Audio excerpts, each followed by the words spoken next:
জামাত ইসলাম, দেখেন এই জামাত ইসলাম কিন্তু বাংলাদেশে রাজনীতি করার সুযোগ ছিল না। শহীদ প্রেসিডেন্ট জিয়াউর রহমান তাদেরকে সুযোগ দিয়েছিলেন এবং পরবর্তীতে দেশনেত্রী বেগম খালেদা জিয়া তিনিও জামাত ইসলামকে রাজনীতিতে সুযোগ দিয়েছেন, এমনকি সাথে রেখে তাদেরকে মানুষ করার চেষ্টা করেছিলেন যে জামাত ইসলাম মানুষ হয় কিনা। কিন্তু এটা আসলে একটা অমানুষের দল। আমি প্রায়ই বলি, যদি ভবিষ্যতে কখনো জামাত ইসলাম বাংলাদেশে ক্ষমতায় আসে, সেক্ষেত্রে আওয়ামী লীগের থেকে ফ্যাসিস্ট হবে জামাত ইসলাম। এই যে ইবনে সিনা, ইসলামী ব্যাংক সহ তাদের যে প্রতিষ্ঠানগুলো রয়েছে, সেখানে দেখেন যে শিবির না করলে সেখানে চাকরি করা যায় না। এইটাই তার প্রমাণ। যদি জামাত ইসলাম ভবিষ্যতে ক্ষমতায় আসে, এক সপ্তাহের মধ্যে সকল কর্মকর্তা কর্মচারীকে তারা কিন্তু সরিয়ে দিয়ে নিজেদের দলগত এবং দলদাস যারা শিবির জামাতের কর্মী তাদেরকে কিন্তু বসাবে। সুতরাং বাংলাদেশের যারা সচেতন মানুষ তারা কিন্তু জানে, যাদের হাতে সেই একাত্তরের দায় বা রক্ত, সেই স্বাধীনতা বিরোধী দেশবিরোধী কোনো শক্তিকে দেশের জনগণ ক্ষমতায় আনবে বলে আমার কাছে মনে হয় না। তারা এই মুহূর্তে যেটি করছে, বিএনপির বিরুদ্ধে নানান ধরনের চক্রান্ত করছে, এমনকি হুমকি দিচ্ছে যে 16 দিনে চাইলে নাকি তারা বিএনপির পতন ঘটাইতে পারে, অথচ 16 বছরেও নিজেদের কার্যালয়ের তালা খুলতে পারে নাই। তারা আবার বিএনপিকে নিয়ে কথা বলে।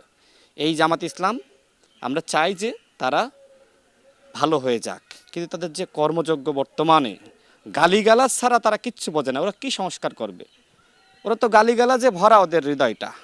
দেখবেন যে যে কোনো বক্তব্য, যে কোনো আলোচনা, সেইটাকে তারা গালিগালাজ করে থামাতে চায়। আমরা যারা গণবান্ধব রাজনীতি করি, জনগণের কথা বলি, আমরা যাতে থেমে যাই, এই জন্য দেখবেন যে আমাদের নিয়ে নানান ধরনের মিথ্যাচার, প্রপাগান্ডা, এই কাজগুলো তারা প্রতিনিয়ত করছে। কিন্তু আমরা তো আসলে থেমে যাওয়ার জন্য আসি নাই। 2018 সালের কোটা সংস্কার আন্দোলন, 24 সালের গণঅভ্যুত্থান, এই পর্যন্ত আমাদের প্রকাশ্যে লড়াই ছিল। আমরা জেল, জুলুম, রিমান্ডের নির্যাতনের শিকার হয়েছি।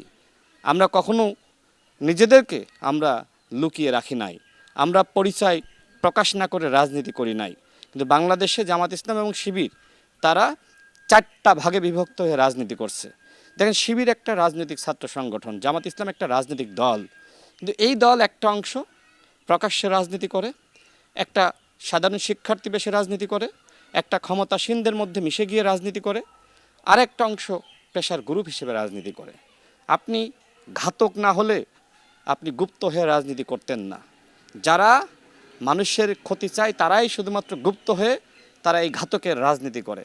জামাত ইসলাম বর্তমানে বাংলাদেশে ঘাতকের রাজনীতি করছে, সংস্কার বা পরিবর্তনের রাজনীতি করছে না। তবে আমি তাদেরকে আহ্বান জানাবো, আপনারা বিএনপির বিরুদ্ধে বিষেধগান না করে, হুমকি ধামকি না দিয়ে, এবং প্রতিদিন সকাল বিকাল গণঅভ্যুত্থানের কথা না বলে আপনারা কাজ করেন, সরকারকে সহযোগিতা করেন, তাহলে আপনারা বাংলাদেশে রাজনীতি করতে পারবেন। অন্যথায় এই আউল ফাউলগিরি করে বাংলাদেশে রাজনীতি করা যাবে না। আপনারা তো নির্বাচনের ফলাফল দেওয়ার আগেই সরকার গঠন করে ফেলেছিলেন। আদৌ কি বাংলাদেশের জনগণ আপনাদের ক্ষমতায় বসিয়েছে?